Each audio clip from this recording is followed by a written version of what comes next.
আমার ইচ্ছে ছিল যে আমাকে মেরে ফেলার আগে যেন আমাকে 10 মিনিট শুইতে দেওয়া হয়। মানে শুয়ে থাকাটা, এটা আপনারা সবাই শুয়ে থাকেন, বুঝেন না এটা আল্লাহর কত বড় নেয়ামত। এই শুয়ে থাকা যে কত বড় নেয়ামত আমি ওখানে বুঝেছি। আমি মানে মনে মনে ভাবতাম যে আমাকে মেরে ফেললো যেন আমাকে একটু শুইতে দেয়। এবং আমি একজনকে কানে কানে ওখানে বলেছিলাম যে ভাই আমাকে একটু কোমরটা সোজা করতে দেওয়া হবে, একটু আমি শুইতে পারবো। শুইতে দেওয়া হয়নি। 6 মাস 3 দিনের মধ্যে শোয়া কি জিনিস আমি জানি না। আর বাকি 2 মাস যখন ছিলাম ওখানে টয়লেটের মধ্যে রাখা হয়েছিল, 1 মগ পানি দেওয়া হতো। এখন এটা দিয়ে আপনি খান বা অজু করেন বা টয়লেট সেরেন, যা করেন। আমি 46 দিন পর আমাকে একবার গোসল করতে দেওয়া হয়েছিল। আমার শার্টের উপর থেকে ময়লা আসতো, আর বাথরুম একবার। আর সার্বক্ষণিক ওখানে যারা আছেন আরো তো ঘুম হয়েছেন, সবাই জানে চোখ 1 সেকেন্ডের জন্য খুললে না এবং হাত পিছনে বাঁধা। আপনি কোথায় ছিলেন ওই সময়? র্যাবের হেডকোয়ার্টারে নাকি? আমাকে ওখানে বলা হয়েছিল যে, আমি জিজ্ঞেস করি ভাই এটা কোথায়, আমাকে একটু বলেন। 2-1 জন তো ছিল যাদের মধ্যে তো মনুষ্যত্ববোধ ছিল, তারা বলেছিল যে এটা র্যাব 1। যেরকম আমি রাজশাহীতে যখন যাই তখন আমি ওখানে জিজ্ঞেস করি, কারণ ওই আমার আশেপাশে মানে 1-2 জন করে নিয়ে যাওয়া হতো, মেরে ফেলা হতো। এটা রাত 2টা-3টার দিকে ধরে নিয়ে যাওয়া মানে ও শেষ। তো পরের দিন সকালে আমি বলতাম ভাই আমার বাম দিকে যে একটা লোক ছিল উনি যে কাশতেন, কালকে রাতে নিয়ে গেল, কি হয়েছে ওনার? ও শেষ শেষ শেষ। হ্যাঁ, এরপর হয়তো ডানে, তারপর হয়তো পিছনে, এইভাবে সে। তো আমি আমার নাম্বারের অপেক্ষা করতেছিলাম, অপেক্ষা করছিলাম কবে আমাকে না জানি মেরে ফেলা হয়। হ্যাঁ, তো আলহামদুলিল্লাহ আল্লাহ যাকে রক্ষা করবে। মামলা করেছেন বা এখন যে এই যে গুম থেকে এসে আপনি কথা বলেছেন, এখন আপনার জন্য কোনো হুমকি আছে কিনা বা আপনার পরিবারের জন্য কোনো হুমকি আছে কিনা? এখন আমার বিশ্বাস, বর্তমান যে সরকার ব্যবস্থা, উপদেষ্টা মন্ডলীরা যারা আছে, আমার বিশ্বাস যে ইনশাল্লাহ এখন আমরা নিরাপদ আছি। হ্যাঁ, কারণ শেখ হাসিনা শাসনের সময় কেউ নিরাপদ ছিল, আওয়ামী লীগ ছাড়া কেউ নিরাপদ ছিল না, এটা সবাই আপনারা জানেন। হ্যাঁ, এটা আপনারা বুঝেন।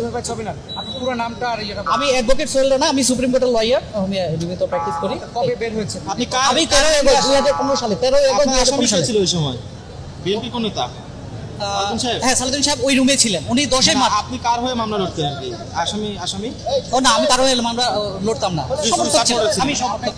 আমি জানতাম যে আমাকে মেরে ফেলা হবে এবং তারা মেরে ফেলার জন্য আমাকে ওখান থেকে সরিয়ে নিয়েছিল। কারণ কি, যখন আমি দেখলাম যে আমার রুমে সালাউদ্দিন ভাইকেও নেওয়া হয়েছিল এবং উনার মতো রিনাউন্ড পার্সনকে টর্চার করা হচ্ছে, উনি চিৎকার করছে, আমি নিজে শুনেছি। তো এটা উনি 10 মার্চ আমার রুমে, আমি যে রুমে ছিলাম সেই রুমে রাখা হয়েছিল। তখন আমি তো ভাবছি যে আমাকে তো মেরে ফেলাই হবে।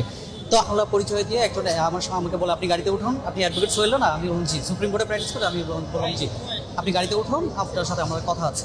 গাড়িতে উঠলাম, গাড়িতে ওঠার সাথে সাথেই আমাকে টর্চার, সাথে সাথেই আমাকে ইলেকট্রিক শর্ট দেওয়া হয়, হাই ভলিউমে মিউজিক রাখা হয় এবং ব্যাপক নির্যাতন করা হয়। এরপর ওখান থেকে তারপর আমাকে একটা জায়গায় নিয়ে যাওয়া হয় যেটা আন্ডারগ্রাউন্ড, গাড়ির নিচে, বুঝতে পারছিলাম সেটা এটা আন্ডারগ্রাউন্ড, গাড়ির নিচে নাম ছিল। তারপর সেখানে রাখা হয়, সেখানে রেখে চেয়ারে বসা হয় এবং চেয়ারে বসে ওখানে নন স্টপ ইলেকট্রিক শক দেওয়া হয় আমাকে এবং ঝুলিয়ে অনেকক্ষণ প্রহার করা হয় এবং আমার কোমরের নিচ থেকে এগুলো অবশ হয়েছিল। আমি 3-4 দিন মানে সেন্সেশন ছিল না আমার হাতে পায়ে।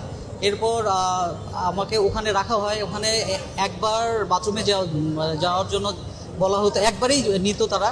হ্যাঁ, আর সারাদিনে বাথরুমে নিয়ে যেতে দিত না। আর এই নির্মম নির্যাতন টানা কয়েকদিন চলে আমার উপরে। এরপর ওখানে 4 মাস 3 দিন আমি ছিলাম র্যাব 1-এ, আর 2 মাস পরবর্তী অন্য জায়গায় শিফট করে তারা। সেটাও তাদের বক্তব্য অনুযায়ী যে সেটা র্যাব 1 ছিল ওখানে। আমি আসলে জানি না যে পরবর্তী আয়না করে রেখেছে নাকি র্যাব 1-এ, সেটা যাই না। বাট ওরা 2-1 জনের সঙ্গে আমার এমনি কথা হতো, তারা কানে কানে বলতো আমার কথায় বাড়ি, আমি কি করি না করি। তখন আমি বলতাম যে ভাই এটা কোথায় নিয়ে এসছে, আমি তো জানি না, আমাকে কি ছেড়ে দিবে, আমাকে কি মেরে ফেলবে? তখন বলতো যে না, এটা র্যাব 1-এ, আর আমরা জানি না ছাড়বে কি ছাড়বে না, করবে কি করবে না, আমি জানি না। আমার 2 বাচ্চা ছিল তখন, একটা ছেলে একটা মেয়ে। আমার মেয়েটার বয়স 3 বছর ছিল, আমার ছেলেটার বয়স 7 বছর ছিল। তো আমার মেয়েটা আমার ওয়াইফের সাথে কাঁদতো, ওয়াইফের সাথে নামাজ যখন পড়তো, আর সেও বলতো আল্লাহ আমার বাবাকে ফিরে দাও, আল্লাহ আমার বাবাকে ফিরে দাও। কাদের বিরুদ্ধে মামলা করেছেন আর আদালত আদেশ কি দিয়েছে? আমি সাবেক প্রধানমন্ত্রী শেখ হাসিনা, হ্যাঁ, হুকুমের আসামি হিসেবে ওনাকে আমি আসামি করেছি। তারপর আসামি করেছি স্বরাষ্ট্র মন্ত্রীকে। ধন্যবাদ। আসলে